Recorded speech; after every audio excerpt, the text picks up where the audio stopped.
Coucou tout le monde! Bonjour! Cette semaine, on va essayer de faire un peu les choses différemment. Ce sera une semaine axée sur la famille, donc on va essayer de faire participer toute la famille. Alors aujourd'hui, ce sera Olivia qui va partager le message et qui va nous montrer ô combien c'est si important pour nous d'avoir la famille. Alors, Olivia, que peux-tu nous dire sur la famille? Comme Sean l'a si bien défini, une famille c'est maman, papa, Sean et Samantha. C'est ça une famille pour lui. Donc la famille, c'est Dieu qui l'a créée. Depuis la création, Dieu a créé la première famille qui était Adam et Ève. Il y a un proverbe malgache qui dit un arbre n'est pas une forêt. Ça veut dire un homme n'est pas une famille. Donc Adam, en étant seul, n'était pas une famille. Il fallait avoir Ève pour composer cette famille.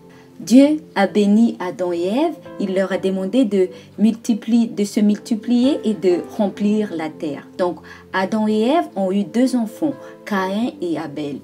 Caïn était un cultivateur et Abel était un berger. Alors Dieu a donné une instruction à Caïn et Abel pour pouvoir lui offrir des offrandes.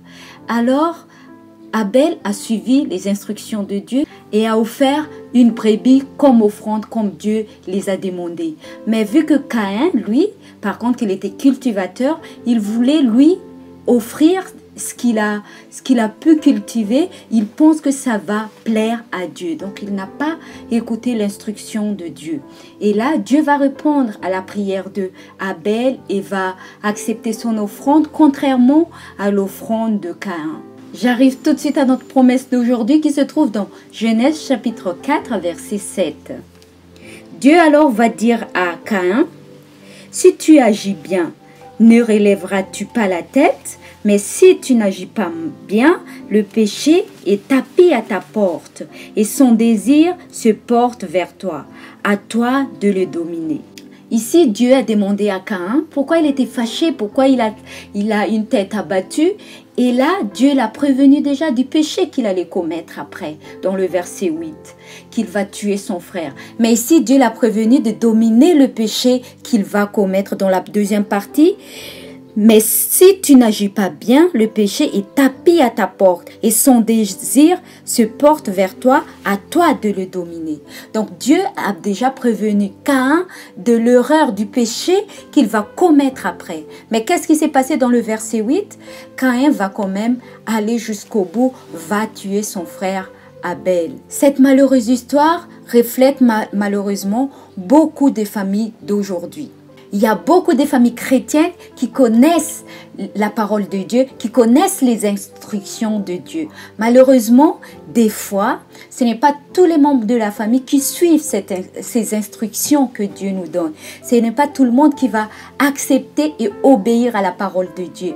Et malheureusement, des fois, il y a cette jalousie entre familles, comme ce qui s'est passé avec Caïn et Abel, parce que l'autre était fidèle à Dieu. Caïn voulait montrer qu'il était capable de faire quelque chose, donc il voulait montrer ce qu'il pouvait faire à Dieu au lieu d'obéir aux instructions de Dieu.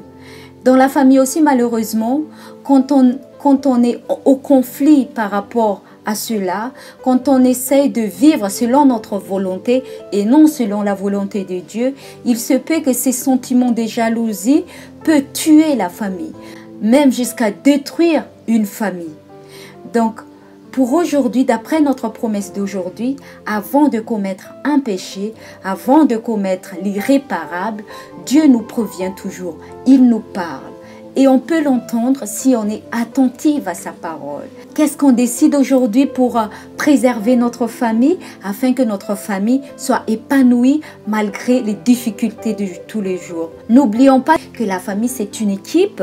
Donc cette équipe doit être unie pour aller jusqu'au bout du chemin.